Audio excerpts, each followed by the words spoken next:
You're a video gamist, right? I would say so. Okay. I was made aware of a project today. The demo is out already on Steam, and it comes out in about 2 weeks, June 17th. It's called Date Everything. It is a dating simulator where you as the main character are given a pair of magical glasses with which you are able to anthropomorphize and animate all of the inanimate objects in your house and date them. Uh-huh. At that level, concept level, really turned off. Yeah. Immediately turned off. Okay. Yeah. Borderline furry behavior, quite frankly. 100%. Full prejudice. Not even just furry behavior. Then you get into the details a little bit, okay? 100 dateable objects. There's a lot of paths. Each of them having 3 endings, a good, a bad, and a neutral. Okay? All 100 of those inanimate objects fully voice acted. Full VO for all of those dateable things. And we're not talking schmucks here either. We're talking Ashley Johnson, Troy Baker, Matthew Mercer, Brennan Lee Mulligan, Amy Carrero, and so on and so on and so on and so on and so on for the entire fucking thing. Oh, you see, okay. You see, now you have my interest. you had my curiosity. Now you have my interest.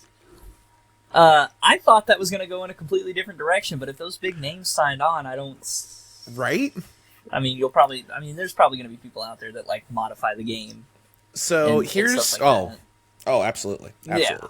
So this was presented to me by a coworker this morning, and she's one of those coworkers that really loves to just upset me with this kind of stuff. And she was talking about how excited she was and how she can't wait 2 weeks because she loves all these dating sims and shit. She's got an app on her phone where she's dating like these little AI Korean men. It's a whole... Sounds like a whole thing. It's a whole to-do. Yeah. But when you tell me you can put on magical glasses and reanimate a set of RPG dice, and then it turns into a human that's voiced by Matt Mercer, or you can go over to a stack of board games and reanimate them as an anthropomorphized human voiced by Brennan Lee Mulligan, or you can go to the table and reanimate it voiced by Travis Willingham, where you can get yourself rejected by one of these inanimate objects and then suddenly have an anthropomorphized version of the concept of rejection and attempt to date them. You know, I don't know if anyone who's playing that game could take that level of rejection. So, like, you get, like, I don't know how familiar you are with dating sims or how familiar the audience is with dating sims. Just like say, not that familiar, I'm going to be honest. I'm a gamer, but I was not a dating sim gamer. I've enjoyed some light dating sim things. I'm a big fan of Persona. There's romance options. It's a turn-based thing. It's kind of dating. Like, the entire social link system in Persona is kind of like dating sim vibes in a lot of ways. But if you, like, get yourself rejected by someone for the first time, this just dude comes up and is like, I'm rejection. You can also flirt with me now. You can... but not out. Down but not out. Like, you can date metaphysical concepts and ideas given anthropomorphism. Erika Ishii. You're familiar with Erika Ishii. We're Critical Role people, Dimension 20 people. Mm-hmm. Maybe not actively, but we're familiar with the lore. Okay, Erika Ishii. That game show that they do, I'm very familiar with that. Oh, Game Changer is wonderful. Yes. It's a phenomenal show. But Erika Ishii is the anthropomorphized sex toy in the drawer of the bedside table that has, like, tentacle hair and, like, anal bead necklace, and it's the choker, a whole thing.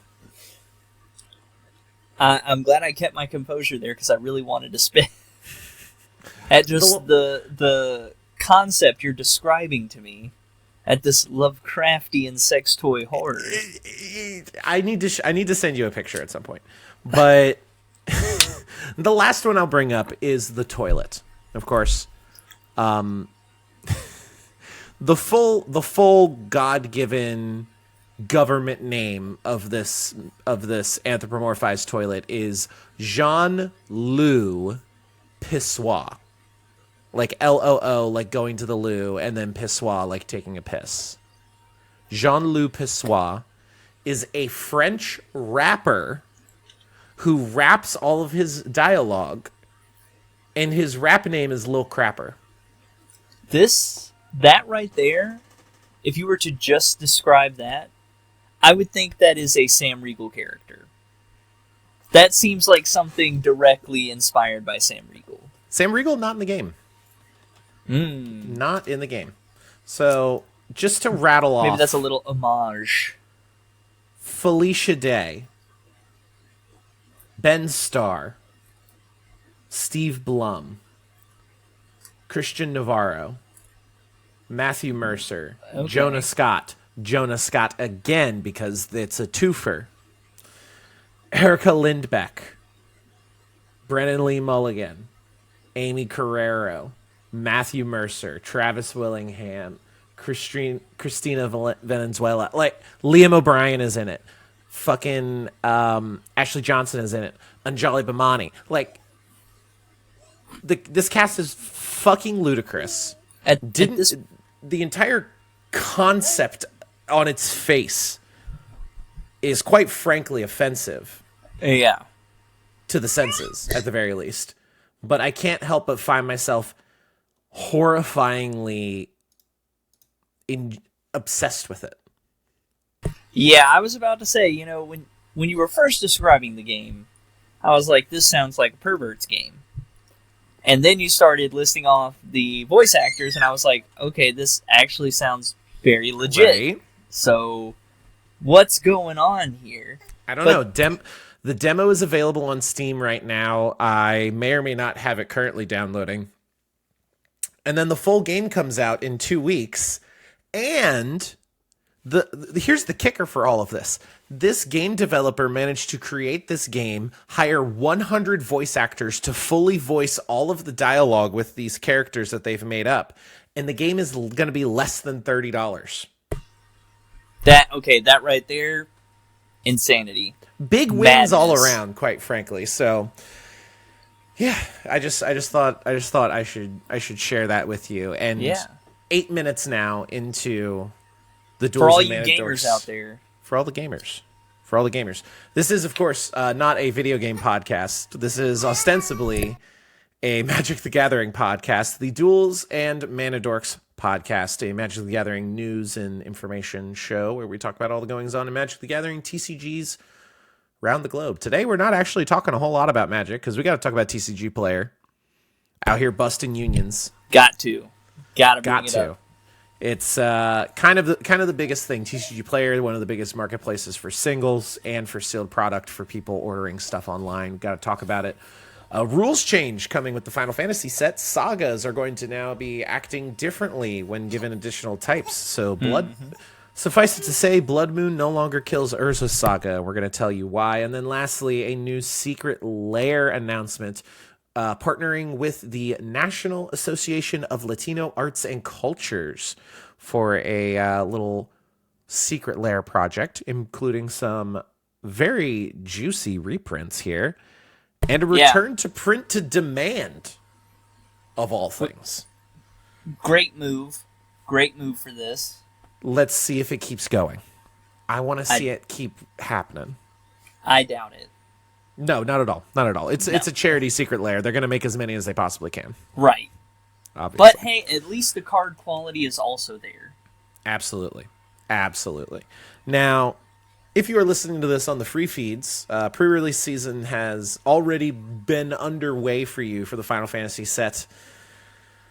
So you weren't able to hear any of this and talk about it prior to your pre-release event, unless, of course, you joined us on Patreon, patreon.com/dungeonbros, where you can join for free, submit questions, comments, and concerns, thoughts, and ideas to the show to have them read on the show, possibly. Or be shouted out.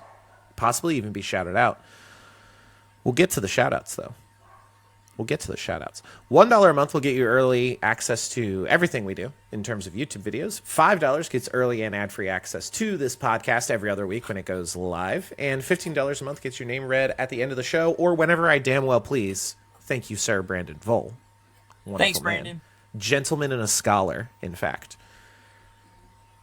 I think that's about all the shit. Bonus action, Tarkir Dragonstorm review. We did that recently. Podcast every other week. Free feeds on Monday. Get early access on the Patreon. Apple, Spotify, YouTube Music, the whole thing. You can get the video podcast here on YouTube, obviously, as well. Speaking of YouTube, hit 1,000 subscribers. Woo! Sent a picture to Sam saying, hey, did it, fam. And he actually got back to me shockingly quick, despite being on a hike through the Appalachian Trail, which he's about halfway through at this point, I might add. Very exciting. Little over halfway. He was pumped. So yeah, we're about halfway through the absence of Sam. Frankly, good riddance. Who needs him? Who needs him? Yeah. We'll replace him. We'll replace him with your kid. It's fine. Yeah, I mean, she talks enough now. It's not coherent, but she babbles. I mean, what is this podcast if not a long sequence of babbling? We just go where the thoughts take us. That is true. I'm very excited for pre-release this weekend for Final Fantasy. I hope all of you are as well. You got your products. Yeah. Very exciting. But we've spent way too many podcasts talking about Final Fantasy. I'm a bit of an addict. It's a bit of a thing. It's a bit of a whole thing. And, there hasn't been a whole lot to talk about outside Final Fantasy. And sadly, now we have quite a lot to talk about. So let's get into the big story of the day. eBay, owner of TCG Player, has announced mass layoffs of their warehouse in Syracuse, New York. eBay bought TCG Player in 2022 for the right beautiful sum of $295 million to get full, complete ownership of TCG Player, including its one major warehouse in, as aforementioned, Syracuse, New York. 220 employees worked at that warehouse, and as of August 22nd, 2025, that warehouse will be no more. It will be officially closed, and all employees of that location laid off entirely. This comes from the staff over there who, after the announcement that TCG Player was going to be bought by eBay, decided to go and check out the Communication Workers of America Union in New York and join, becoming local 1123 of the CWA down there. And eBay,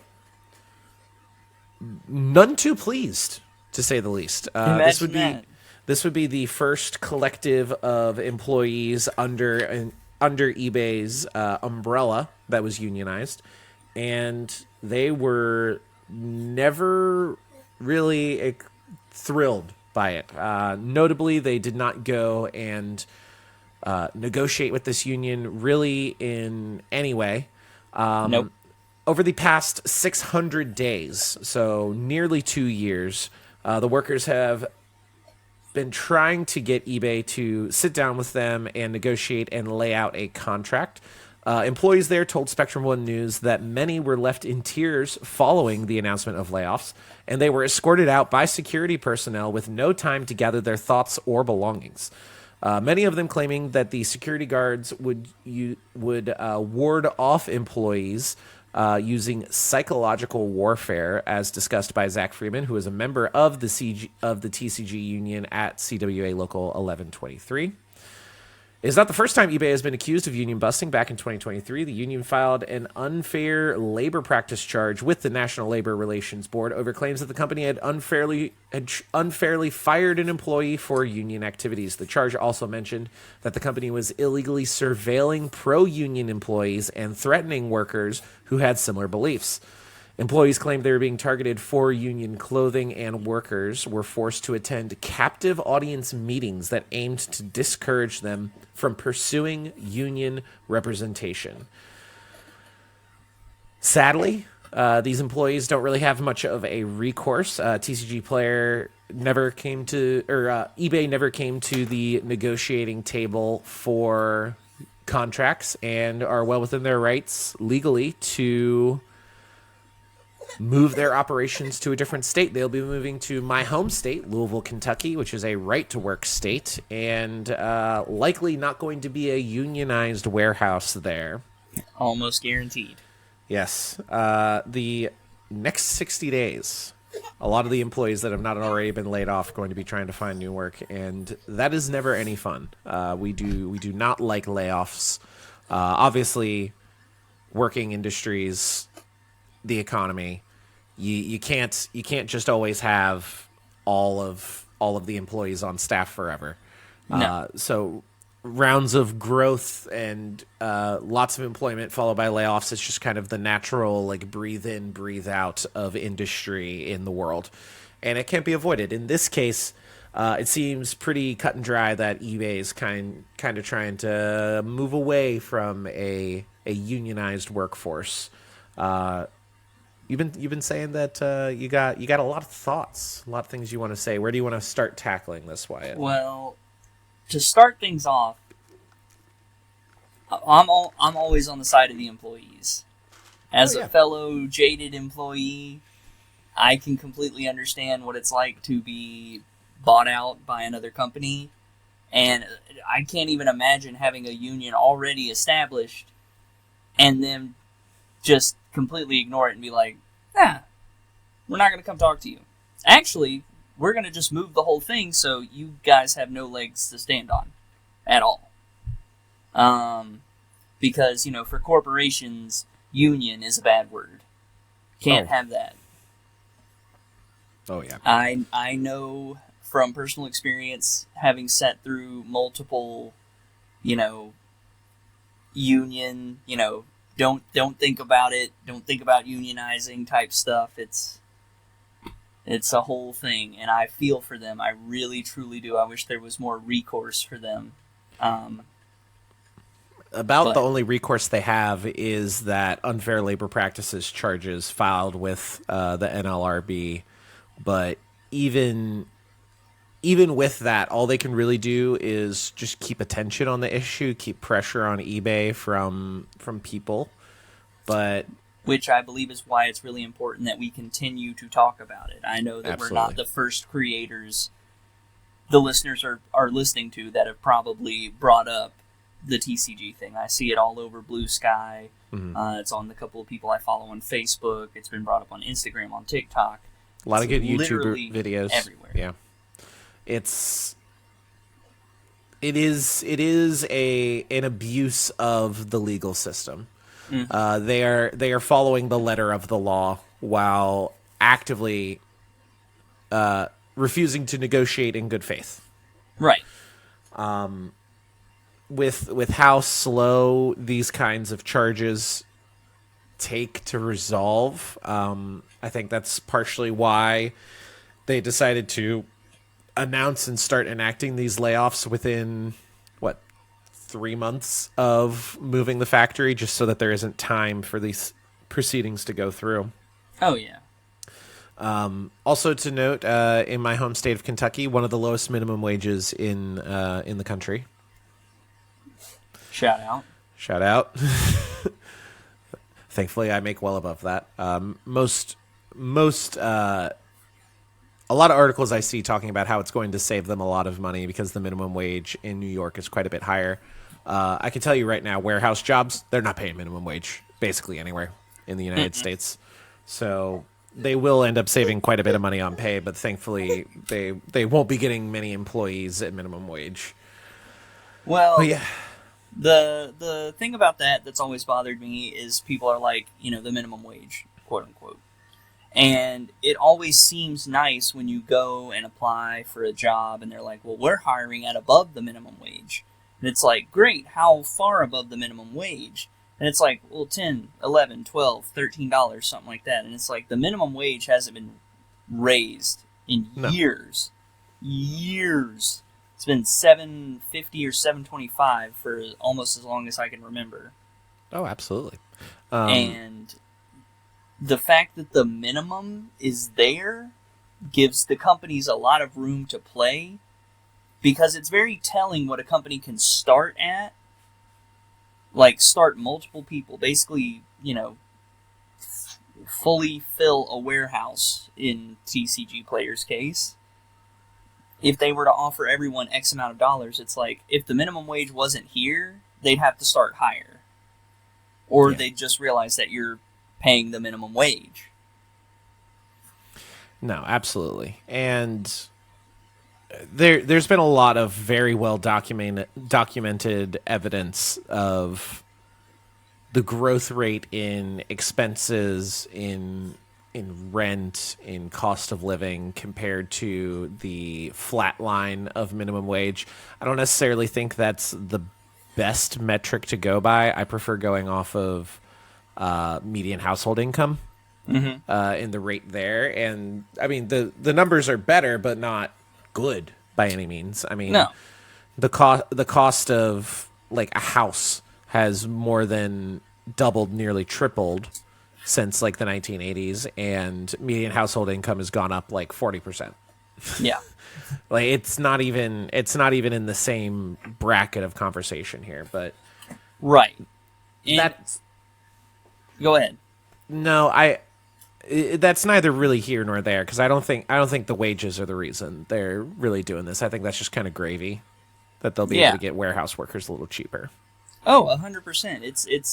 It's literally, they saw what TCG was probably bringing in New York with what they were paying the warehouse workers there and everything like that, and we're like, okay, well, what if we just took it and moved it somewhere cheaper? Like, then we're cutting all kinds of costs and reaping all the benefits of it. I'm sure that Kentucky has given them some, well, I'm not going to say that, but, I'm sure that there's rules or laws there, just the same as there are rules or laws in my state of Tennessee, where, the companies are incentivized to build stuff there because it brings jobs. Well, when they bring jobs, they're offered, tax incentives. So there's that as well. And then to top it off, where it is good that people are saying to boycott TCG Player, which I fully support, I think it really sucks for the little game stores, the little local game stores that are going to take the biggest hit, because I'm sure that they were getting, maybe not a ton, but I'm sure a portion of their business was coming from TCG Player, because that's one of the alluring things about TCG Player, is that it's local game stores from all over the place. It's not... There's entire operations that are just TCG Player sales. Mm-hmm. Buying product in bulk, ripping open the product, and selling it for parts. Yes. And they can make a profit off of that. And they're just kind of entirely getting screwed here. The problem is when you look at the various marketplaces, you got what? TCG Player, Card Kingdom, Troll and Toad. That I was about to say, that's the only other one I haven't heard people talk about. And that's like far distant third compared to TCG Player and Card Kingdom. TCG Player is the best functioning site. It's got the most robust features. The optimized cart feature is reason enough, and ultimately, this news is huge, but it's not making the rounds to the general Magic the Gathering, Pokemon, Lorcana audience that use this site on the daily. And on their end, nothing's going to change. They're going to have all the same features.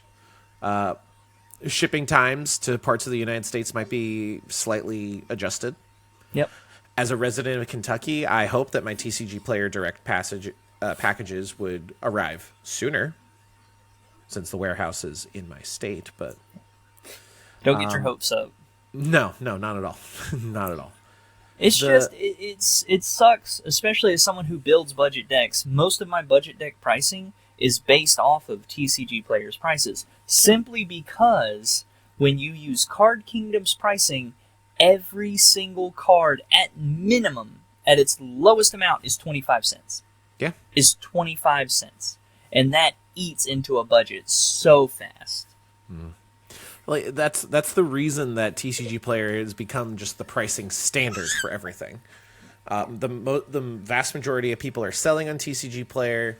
The vast majority of people are buying on TCG Player. It's got the most robust data set for price history. It's the Coca-Cola of this, you know? It is. And if it's in a unique position as a company compared to, like, if people wanted to boycott Walmart again, it's like you can go shop at Target, you can go shop at Kmart, you can go shop a million different places that offer the same kind of products. You can go to Card Kingdom. It's going to be more expensive. The selection is not going to be as good. The feature set of the website's not going to be as good. Like, TCG Player is just kind of better in basically every way. Let's also not forget Card Kingdom was in hot water a few years ago for similar things about trying to union bust, and they were doing some other shady practices, I believe. Was Card Kingdom bought out by someone? I don't think they were bought out. I just think that they were going through... I remember seeing a phase where Card Kingdom was in a bit of hot water. Yeah. Well, Card Kingdom is still owned by their founders, from what I can tell. Right. I mean, But I don't think it was like a buying situation. I just remember it being like people were discussing it. But it's, something to think about is they had a word for this when there's like such a small market where only a handful of businesses own everything. Famous board game. I'm a huge fan of Chutes and Ladders, personally. Yeah, that's what it is. Yeah. But eBay... Escalators and eels.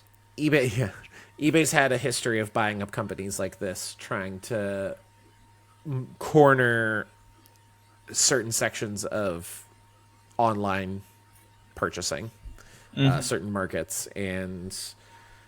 Well, they managed to buy the biggest one, and eBay's track record is long, and they don't really stray from the path they've set themselves on, sadly. Yeah. Do you have anything else you would like to say before we move on to some less sad news? Yeah.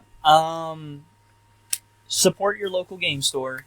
Try to buy from there whenever possible. They're going to need it now more than ever if they're not going to get TCG Players business. One thing I would recommend is checking out, not a sponsor, but checking out Whatnot. They're a somewhat comparison to eBay without giving money directly to eBay, who again owns TCG Player. Card Kingdom, of course, they have good service. It's just a little nitpick for me as someone who makes budget decks that every card, even though there are different versions of the cards you can get, such as mint, very good, and good, it sets the price. When you look at the price of a deck, it sets everything at near mint, which at minimum, again, is 25 cents. Yeah. So maybe other budget deck content creators will also start having their budgets kind of go up a little bit because of, if you want to support the union and do right by them, the employees, you probably should shop at Card Kingdom or one of the other, like I said, card shop options. Yeah. And if you're within your means to do so, then I think those are the ways to go. I'm certainly not going to judge anyone for continuing to use TCG Player. I'm going to judge eBay. I will also judge eBay. I will happily judge eBay. I do not personally begrudge people that are unable or unwilling to do a boycott of a corporation. Hey, I am also very understanding of people who live in isolated areas where there is no local game store, where money is definitely tight. And if you don't want a proxy, you want the actual cards, again, you're going to go where they're the cheapest. No, absolutely. All right. In other news, this is a Magic the Gathering podcast. Better news. Would you like to talk about Magic the Gathering now? That we're half an hour into our Magic the Gathering podcast. I mean, if we got time, we could fit it in. Well, we can sprinkle it in. We have a comprehensive rules update coming along with the release of the Final Fantasy Magic the Gathering Universes Beyond set, specifically around the creation of the glorious Saga creatures. Enchantment creature Sagas are now a card type where they combine a creature with the mechanics of an enchantment saga to represent the summons in Final Fantasy. Very thematic.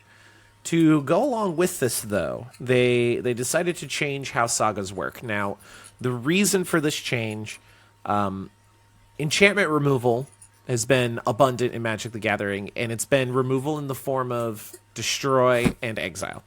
Yes. You can't really finagle it all that much. Whereas creatures, you can change their type, cause them to be 1/1s, cause them to lose all abilities, and those kinds of cards are vastly more abundant.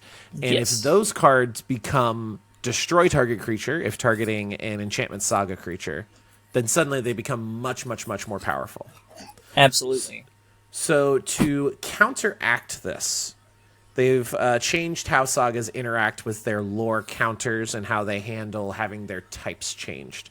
Previously, a saga would have chapters, a maximum number of chapters printed on the card, and then at the beginning of your upkeep, it would add when it enters the battlefield, and then at the beginning of your upkeep on subsequent turns, it would add a lore counter as part of its state-based actions.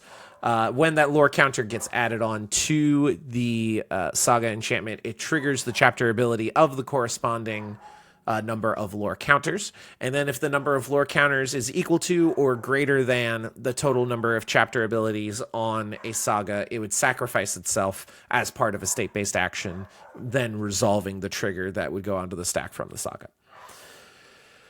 Now, oh, you're muted, sir. You're muted. How long did you prepare for that spiel so you could go through it like that? I've studied the literature quite a fair bit. I have some notes, and I pulled up the article discussing this. Good. They are updating the rules. So, if a saga has no chapter abilities, it won't be subject to the state-based action that would cause it to be sacrificed due to how many lore counters it has. Similarly, it won't be subject to the turn-based action that adds a lore counter to each saga you control at the beginning of your first main phase. For example, if you have your Summon Bahamut with 1 lore counter on it and it loses all of its abilities because someone attaches an observed stasis aura to it, it will not gain lore counters via turn-based action until it has chapter abilities again, probably because you have managed to remove the observed stasis. So to put a bit of a finer point on this, one of the most famous interactions with this that's very counterintuitive is at higher levels of play, you would play an enchantment land called Urza's Saga. It is a very powerful land. It is an enchantment saga land. When it enters, it gains the ability to tap, add a colorless. The second chapter, it gains the ability to pay 2, tap, and you create a construct that has some extra abilities. It gets +1/+1 for every artifact you have. And then the third chapter ability lets you tutor up a 1 or 0 mana artifact out of your deck, put it into your hand. A popular hate card for non-basic lands, the Blood Moon, turns all non-basic lands into mountains. So the interaction between Urza's Saga and Blood Moon was Blood Moon would enter the battlefield, Urza's Saga would become a mountain. As such, it would lose all of its chapter abilities, and because it becomes a mountain but does not lose its saga type, because mountain and saga are types of 2 different cards, saga being an enchantment type and then mountain being a land type. It doesn't remove the saga parts of its typing, so it would be a saga that has no chapter abilities, and as such, even if it had just the 1 lore counter from it entering the battlefield, that's all it would need. The lore counters would be higher than the number of chapter abilities, and it would self-sacrifice immediately. Right. Now, if you have 2 lore counters on your Urza Saga, so it has the tap, add a colorless, and pay 2, tap to create a construct, and you yourself cast a Blood Moon, it now no longer gains lore counters. It no longer self-sacrifices, but more importantly, It retains the two abilities that it gained from its first two chapters, giving you a permanent Urza Saga that has tap, add a colorless, as well as 2-tap, create a construct that gets +1/+1 for the number of artifacts you control. Mm-hmm. So in the process of trying to smooth out the interaction between Enchantment Saga creatures from Final Fantasy and then creature interaction, they've secretly buffed one of the most powerful lands that's ever been printed with Urza Saga. And in fact, in a lot of ways, also kind of buffed Blood Moon that was originally used to remove it. Now it can be used in tandem with it, and suddenly your Urza Saga isn't going to be self-sacrificing, can tap for red mana, can create constructs over and over and over again. Which a is very counterintuitive interaction to begin with. I think it is simplified quite a bit. I think the ramifications of this are going to be felt for a long time, giving Blood Moon and Urza Saga a lot of new uses available. What do you make of the Enchantment Saga drama, Wyatt?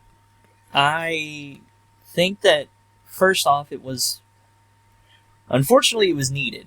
Like you said, when you take away cards' abilities, if it can turn into just destruction, instead of, just taking away their abilities, then those cards get significantly better. However, I find this funny because this has one of the most far-reaching implications, specifically with, Blood Moon, or that other card that was printed in... Harbinger of the Seas. Harbinger of the Seas. And then Magus of the Moon is the... Yeah. Anything like that. And now, if you have the Saga set at 2, modern players have before played lands that can animate themselves. And usually those are kind of a mana sink, for the most part. Now, for 2 mana, you can create a token that will just get stronger because of the other tokens. And in this, you're probably also playing other artifacts. So now, you can pay 2 mana and make a 3/3. You can pay 2 mana and make a 4/4. 2 mana 5/5. Where does it end? So I think that this will open up different avenues in Modern, as well as have some farther reaching implications, depending on how far we see this go. So, the more I thought about this with Modern specifically, because I think it's the format that's going to be the most impacted, because I think this kind of play isn't powerful enough for something like Vintage. No. It could be a fun niche thing, but my mind goes to specifically Harbinger of the Seas as opposed to Blood Moon because of the blue mana production that you would be getting, and cards like oh my god, 3 mana, draw 2, discard 2, untap 3 millions. Frantic Search. Thank you. Because you can produce blue mana with all of your lands now. You shut down, if an opponent isn't playing Urza Saga, you turn off all their lands, make them mono blue. Yep. You can use the blue mana to cast your Frantic Search. You can untap, create multiple constructs in a turn if you're able to untap your lands. If you're tapping Urza Saga. And then you couple that with all of the really good 0 mana rocks available in Modern. Mox Opal was recently unbanned. Let's not forget. Exactly. 4 of Mox Opal, 4 of was it Mishra's Bauble, the card draw one. Yep.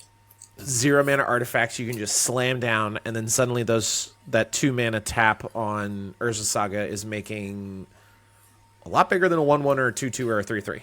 Absolutely. Very quickly. And there are other ways to abuse that too, because there are, again, affinity cards that will get cheaper now that you can spam out artifacts for 2.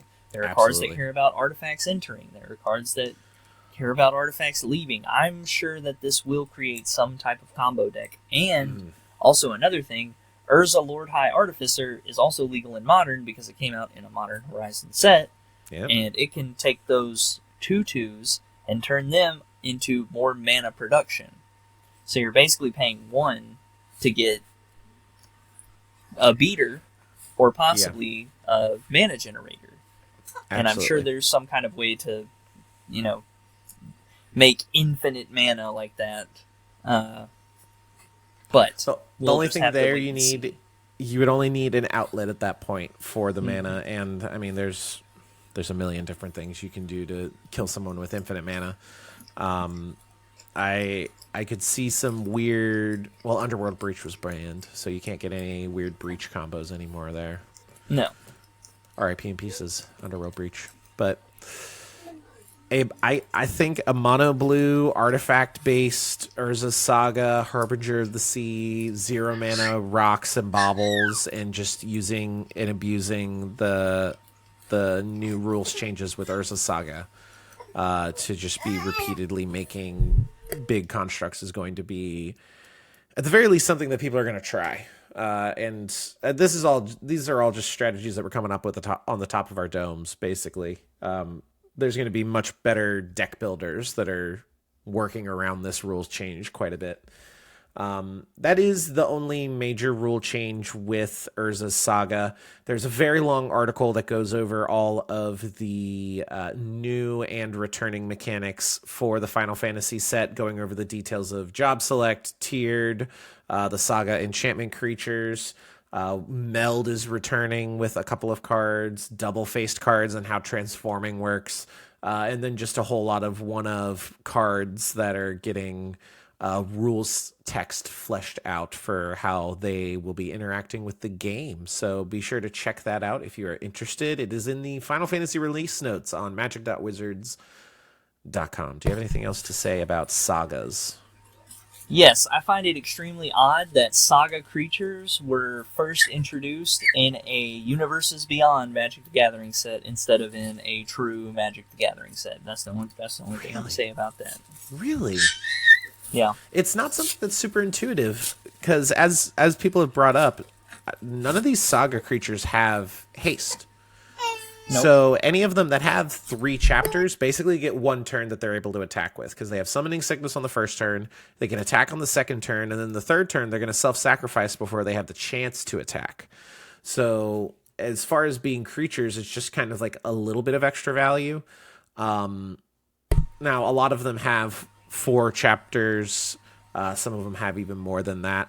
But a lot of them still have 3 chapters, so you really only get 1 attack out of them, which doesn't bode well for the creature that's side not the of part. it. I just think it's odd that for a new typing, something we haven't seen before, I just thought it was odd that it was included first in a Universes Beyond and not done in like Magic canon ahead of time and then something. But it makes perfect sense. It's flavorful, right? Oh, it's but perfect for summoning. Like if in you were Final to look Fantasy. at free running from the Assassin's Creed set, Yeah. that is just what it's kicker, or it's kicker with extra steps. Tiered kicker with extra steps. It's a mechanic where prowl. It's a prowl cost. Mm-hmm. You know, you hit someone with a rogue and you can pay the prowl cost instead. That's basically what free running is. Yeah. So that didn't really stand out to me as much as this does, because it's literally taking sagas and putting them on a creature, and it's the first time we're seeing it in a Universes Beyond set. It's just something I wanted to point out. Yeah, that's fair. That is fair. That's fair. I definitely hope it is something that we see again and fleshed out, because I would love to see a saga that's got like a ton of chapters that like do a little bit but not a lot, just so that the creature part stays around more and build more around that. If we go back to Eldraine, I'd like to see something like that. Absolutely. Eldraine would be great for that. I think Lorwyn could be pretty cool for that too, personally. Lorwyn would be very cool, yeah. We're getting a return to Lorwyn in 2016. We were supposed to get it at the end of this year, but Avatar The Last Airbender happened, so... Well, you know, when the world needed him most. When the world needed him most, he decided to appear in a Universes Beyond. Yeah. All right. Lastly, wrap-up time. We have a new Secret Lair alert. New Secret Lair alert. New Secret Lair alert. New Secret Lair alert. Thank you. Thank you, Professor.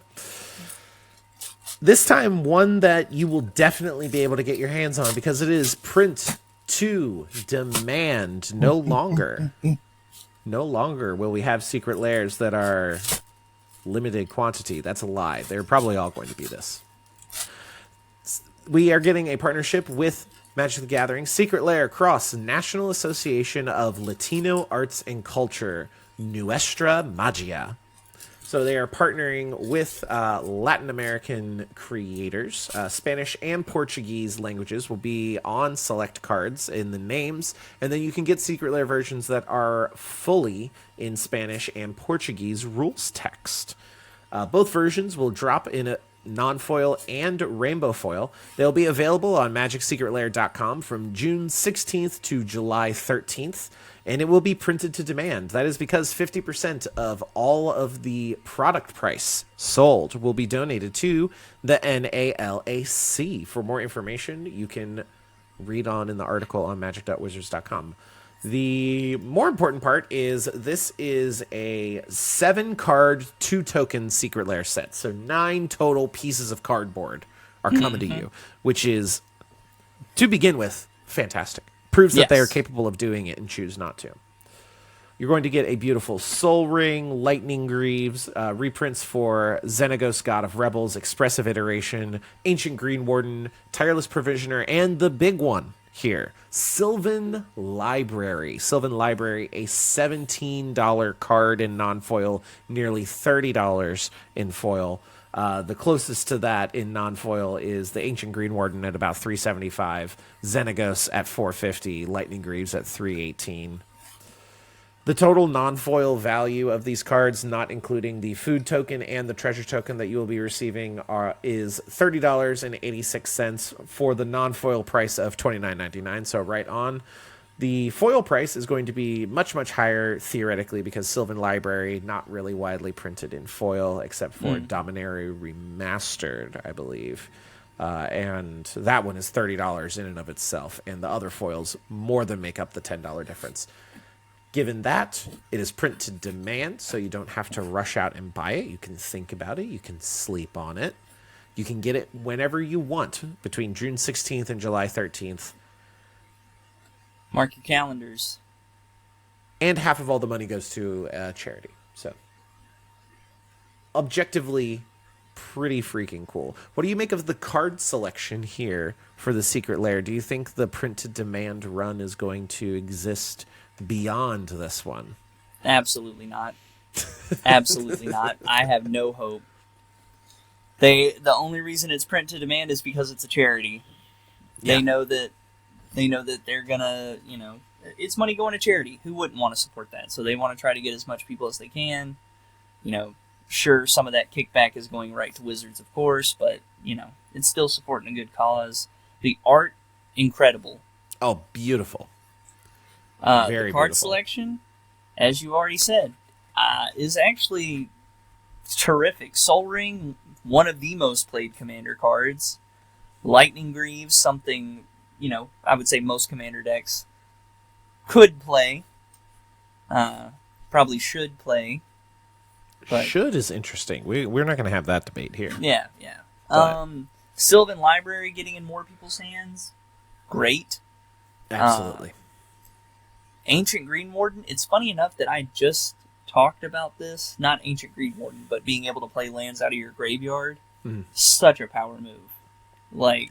It's on a 6-mana creature, it doubles up triggers, so it's no Crucible of Worlds. But double fetches, double landfall triggers, and you get to fetch from the graveyard. You're telling me you wouldn't Summer Bloom for 3 additional land drops and just play them out of there? And then to also help with the double landfall triggers, you have Tireless Provisioner. Absolutely. Expressive Iteration is a widely played card. It was one of the cards that I was actually surprised about the first time I looked it up. When one of my budget decks was out of budget, I was like, that's odd, and I looked at Expressive Iteration. It's because it sees play in more than just Commander. It's a very popular card. Very powerful card. Yes. And Xenagos, God of Rebels. Great card. Who doesn't love a Gruul stompy, big ol' swinging in attacking? And then, just to cover the tokens real quick. Food token looks great. The treasure token looks like something out of Coco. Looks fantastic. No, it definitely hit the vibe very well. The lead for the Nuestra Magia is Ovidio Cartagena. He has worked on Magic sets like Phyrexia All Be One, Lost Caverns of Ixalan, and Duskmourn House of Horror.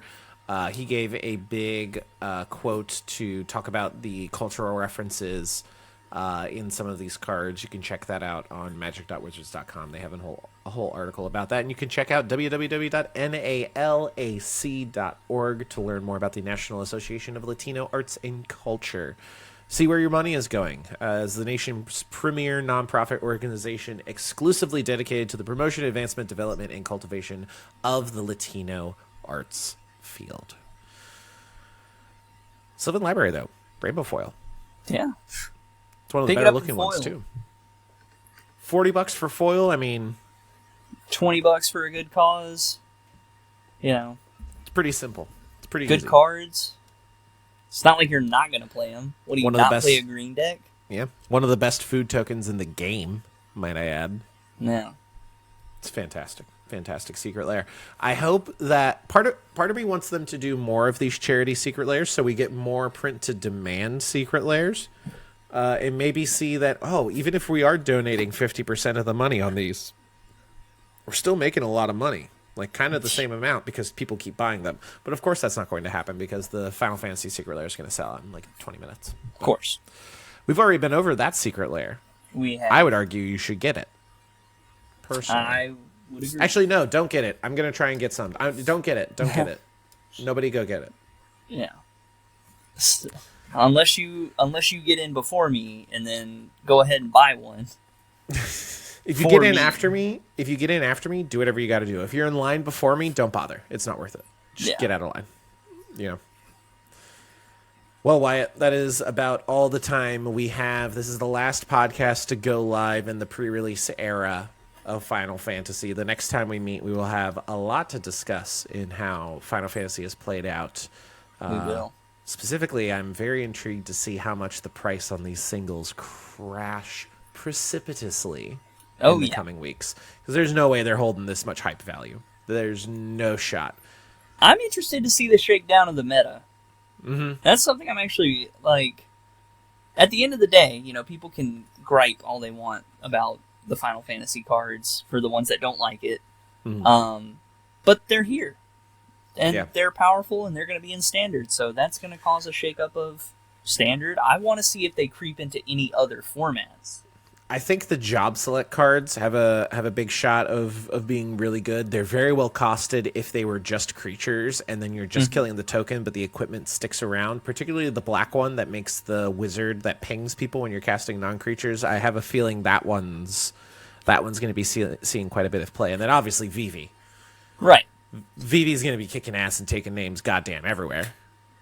And one more. Don't sleep on the 2 white pip, 2 mana cloud that tutors up an equipment, and that one's going to fly under the radar. I think it's going to go very well in a lot of decks. Very, very well. Possibly even making Hammer Time a thing again. Well, equipment searchers are widely underrated, I feel. I remember when Open the Armory came out for the first time, and it was like a 5-cent card, a 10-cent card. But as times went on, it's just gone up and up and up and up, because they're always releasing cool new equipment. Oh, yeah. Never a bad time to look for one. Cloud Midgard Mercenary. Search your library for an equipment card, goes into your hands after you reveal it, and then if he is equipped, all abilities of Cloud and equipment that are attached to him trigger additional times. Look at that. On a 2 mana creature. 2 white mana. Swords. White. Eat your heart out. Eat your heart out. That is all the news that we have for this, the Lord's 94th episode of the Duels of Mana Dorks podcast. The Final Fantasy is upon us. Oh, yeah. We're creeping up on 100, too. We're creeping right along. Do the creep. Creeping right along. Search of good times and... Anyway, I'm going to be losing all of my time to date everything. I didn't think I would want to fuck the dryer, but yeah, hey, it's voiced by the guy who did Asterion and is basically doing the Asterion voice and Asterion mannerisms, but as a dryer. So That just sounds like some freaky fan art someone would have commissioned. It's like, I want a Starion, but make him a dryer. You freak. Okay, one last thing about Date Everything. Okay. Okay. Are you familiar with ProZD? He's a Korean content creator. He was big for like TikTok. He did shorts. I'm sure you would recognize him if you saw one of his videos. I've probably seen him, but I don't know his name. He voices a character named Doug. Okay. Mm-hmm. Oh, is there a full body picture? I need the full body picture. Doug is the personification of existential dread. Hell yeah. Okay. I'm Getting gonna that copy good representation in there. Absolutely.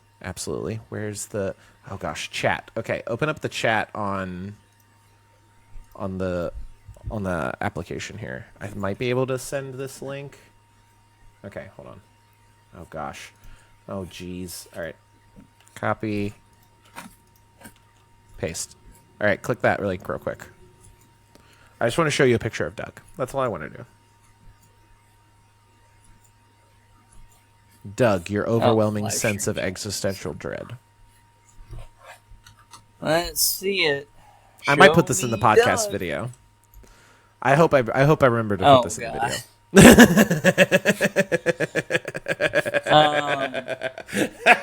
That's a look.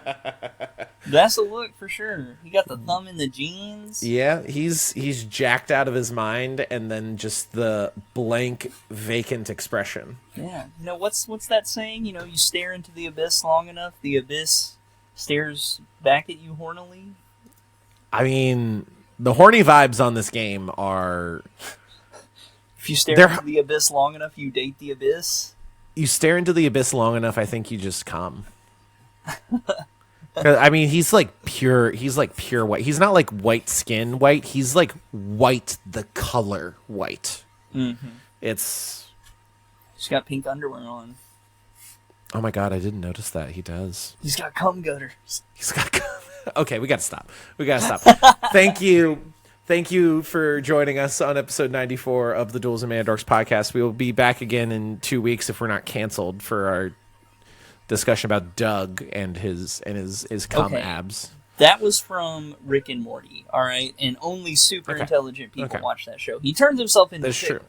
That is true. I've heard that he turned himself into a pickle, and I've heard that the Szechuan sauce is amazing at McDonald's. And the only way you can get it is if you stand up on the counter where you order at McDonald's and yell that you're Pickle Rick. Yeah. Rick and Morty fans are out of control. Yep, absolutely out of control. Anyway, this is all the time we have for this, the Lord's 94th episode of the Duels and Mana Dorks podcast. Thank you so much for joining us. We see you again in 2 weeks. We love you very much, and as always, goodbye. Bye-bye now.